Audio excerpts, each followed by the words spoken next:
Hey, how you going, mate? Sharpie from Sharp Tooling here. Just here on me Troopy doing a rear wheel bearing service amongst a whole lot of other things. We've been on the road last year and needs a bit of maintenance, but I've had me 3xfiner hub nuts in for since I last did a bearing repack. It was 45,000 Ks. Now, because I've been up the top of Broome, Cape Leveque, WA, everywhere in between in that time, I thought we'd pull her down, give her a clean up and see how she's all looking. I wasn't actually gonna do a video today because basically I've done previous videos about what the 3xf hub nuts do. You know, they just give 3xfiner adjustment of your rear wheel bearings, get the preload perfect, take the load off your axle studs, and yeah, it keeps your bearings in good condition. But it wasn't until I just got, you know, the hubs and the bearings and everything over the bench. Normally I'm the kind of guy that would just buy a new bearing set, repack it, throw it in, but I'm doing a full inspection on the bearings so I can get a really good real life cue after 45,000 Ks of not looking at them on what's going on inside the hub after using the 3xf hub nut and getting the bearing preload perfect every time. So in the R&D process for a couple of years between 2017 2019, had these hub nuts on myself and two other vehicles, and we did 100,000 Ks between us, and the hubs are always on and off, always checking everything, checking preloads, checking settings, making sure everything's all good all the time. But the one thing we didn't have the chance to do in that time is really leave them on for 45, 50,000 Ks, give the car a really, really good hammering, and then take them off. Because during the R&D process, what you do is you're always checking to make sure things are correct. Now, during that process, we proved it's a good product.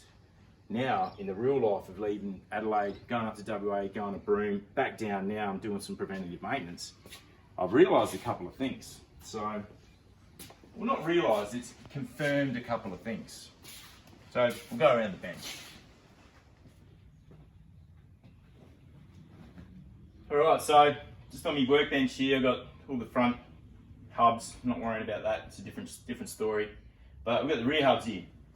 All right, so there's always been an issue with Landcruisers. Predominantly 90% of the time, it's always on the, it's almost 100% of the time, always on the 8mm stud versions of the Landcruisers on the axle studs, the 8mm ones, you know, 75 series, 80 series, etc.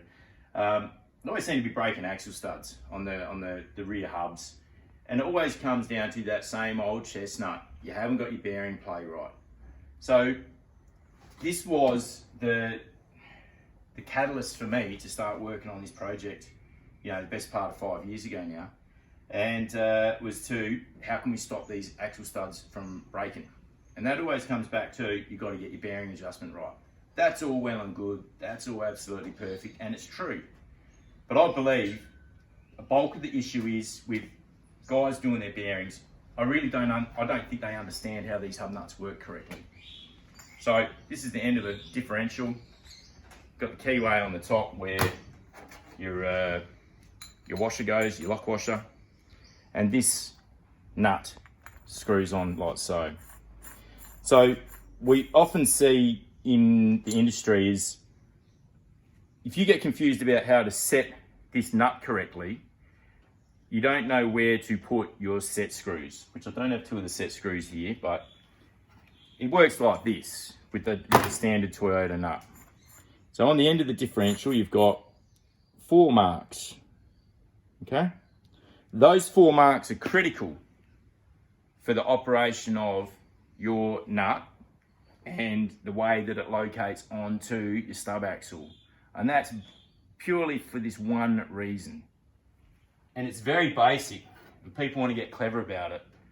But the same keyway that's there, sits there, the 4 holes in this washer align with the 4 marks in that differential.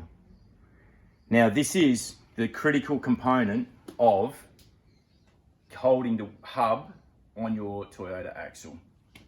So, what happens with the Toyota one is, you've got to get your preload right, then you've got to line up one of these with a mark, let's just say that one, then you've got to have the knowledge, skill, and confidence to know exactly where to put your lock screws. That is 90 degrees opposite, so you put your 2 lock screws in those positions. It's confusing at best until you really have done it a few times or you're a professional mechanic. For people starting off doing their own bearings, it can be quite dangerous not putting the lock screws in to the correct position. So, I'm just going to go on now. So that's to summarise why I've had some people, get a bit clever online and say, why don't you just put more holes in this washer? And my answer is, you don't understand how the system works. Because if you did this, you'd have no reference to where your screws would align, because with the more screws that are in there, you'd lock it up, then you won't know where to put your screws. So you're not going to get your lock screws in there correctly. That means your lock nut's going to be loose and come off and kill people. It's a very, very basic system, and you can't mess with these washers. So when it comes down to it, it's really basic. That's the back of the Toyota nut. That's the back of the 3xfiner nut. It's got 6 holes, it's got 18. 3xfiner, that's how it's named. Okay, so we're using the same nut. We're not messing with the critical component that Toyota's engineered. Screw this on to the end of your diff, and basically you set your preload to whatever it may be. Okay, look, let's just say we'll do it up flush, because that's how it normally sits in the car. Okay, let's just say got your preload perfect. All you got to do is look and see where is the closest hole to one of these white marks. So if you zoom in here, please, camera lady. All right, so just paused the video so I could get a set screw to show you exactly how it works. So you do up the nut, get your bearing preload perfect, 59 Newton meters as Toyota recommends. So wherever it sits is where your bearing preload's perfect.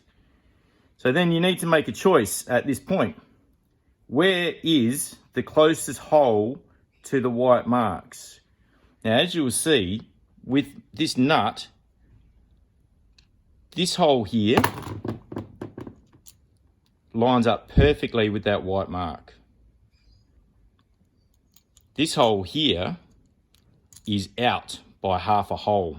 You do not put a screw anywhere here. You use the same markings from Toyota into the same washer that Toyota designed, and you put your screws there.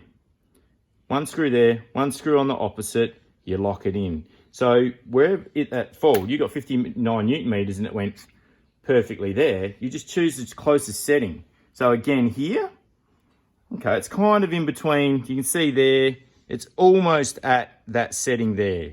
But then you look back at this one, it's just a bit past that setting.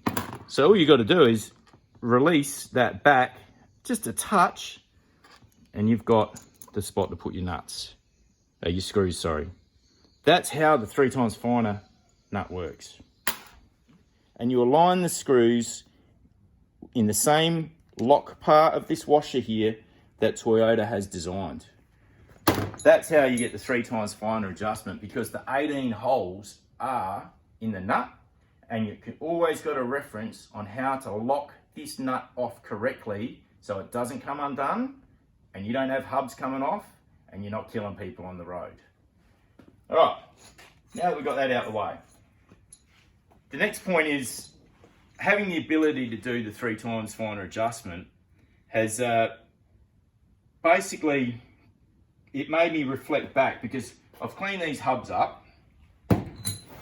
That's the left, that's the right. And I've been through and I've cleaned these bearings up. So as I'm cleaning them up, I've got them ready to repack. I'm doing an inspection on them. So come over here, camera lady. And these bearings are done over 45,000 Ks, and they have not had a repack since. And they've always had a perfect, absolute perfect bearing preload. Look at them. Not a bit of heat, not a bit of brown, not a bit of wear, not a bit of anything in them. That's one side. That's the other. So the consistency with having a perfect bearing preload is God when it comes to looking after your bearings. So, okay, so it's done over 45,000 Ks. we're getting in here now, we clean them up, yep, the bearing's good. And I'm like, all right, so how did I do this? I haven't repacked this in 45,000 Ks. But I look back through my records, I put new bearings in, 5 Ks later, I checked the adjustment, which was okay. Then I ignored it because life was getting busy. I did another 20,000 Ks with no checking the bearings at all. Then I arrived in Broome at, what's that, 35,000 Ks after I put them in and adjusted them. I arrived in Broome and I had to do a tyre rotation every 10,000 Ks as I do. And I popped the back axles out to check if there's play on the hubs. Because anyone knows anything about Landcruisers, you must remove that back axle to check the bearing free play on the rear of these Landcruisers. So, from my records, one side was still perfect, and when I mean perfect, like, I mean zero play. Like, not a little bit of play, zero play. Then on the left side, in my notes, I had to make an adjustment of one setting on this. So one setting, very slight amount, but in real world, with these Toyota nuts, you can't do a 1-notch adjustment setting on this. You either have to leave that loose, or you got to screw it up 3 times tighter than what this nut will allow you to do it to align up the next set of set screw holes. So, anyways, I'm looking at it going, okay, getting your bearing preload absolutely perfect every time gives me bearings like this, 45,000 Ks. Like, I'm looking at these, I'm like going, I'll keep these up. These bearings are going to be good for over 100,000 Ks. Easy, maybe even more. And I've heard stories in the past of, you know, bearings lasting so long, but as I said, I've always been one of those guys that have just bought new bearings, but I'm not doing that anymore. The next thing is, the 75 series. The reason I wanted to get a perfect bearing preload was for the people with the 8mm studs. I've already mentioned that. The next thing is every time I pull an axle out, I'll always check my axle studs. Even though I've got a 78 series and these are 10mm, they still come loose. They don't break as much as the earlier model because they're a bit thicker by 10mm, but they still come loose because that's the action of having loose bearings working against your axle, puts a lot of pressure on these studs, it makes them come loose. So previously, before I was using my 3xf hub nuts, every time I did a bearing service, because I was pretty particular about it as I was learning more about the subject to create this product, I always had to tighten these studs up 1/16 of a turn, sometimes even 1/4 of a turn. And I had no issue doing that because I've been stud install tools, been making them for years, sold fucking thousands of them. And at the end of the day, just in case anyone doesn't know, they screw on like that. Just grab a 17mm spanner. You watch the bottom of the stud and just crank it up. Now I've already tightened all of these and checked how tight they are. What got me about this particular time, now this is for the 75 series guys, the 80 series guys, the 40s, the 60s, the 55s, anyone with the smaller 8mm studs. This is what really surprised me, and it was the motive now for making this video today, was that there was no play in any of these studs after 45,000 Ks, after using and going for a hard drive with my 3xfiner hub nuts and having the bearing preloads perfect. So what I'm saying is, you get your bearing preloads absolutely perfect and it's not putting pressure on your studs. And that's where I thought I'd make this video and show you. 3xfiner hub nut gives you perfect preload every time, easy to use, there's no guessing about where it is, it's 3 times easier to use than this Toyota piece of junk. Your bearings are looking like brand new, your studs are always staying tight, and that's why I wanted to make this video. It's like real life, hard hammer and drive up to the top of Australia and back, 45,000 Ks, yeah, over 18 months, and this is what I just found. Perfect bearings, perfect axle studs. So, there you go, thank you.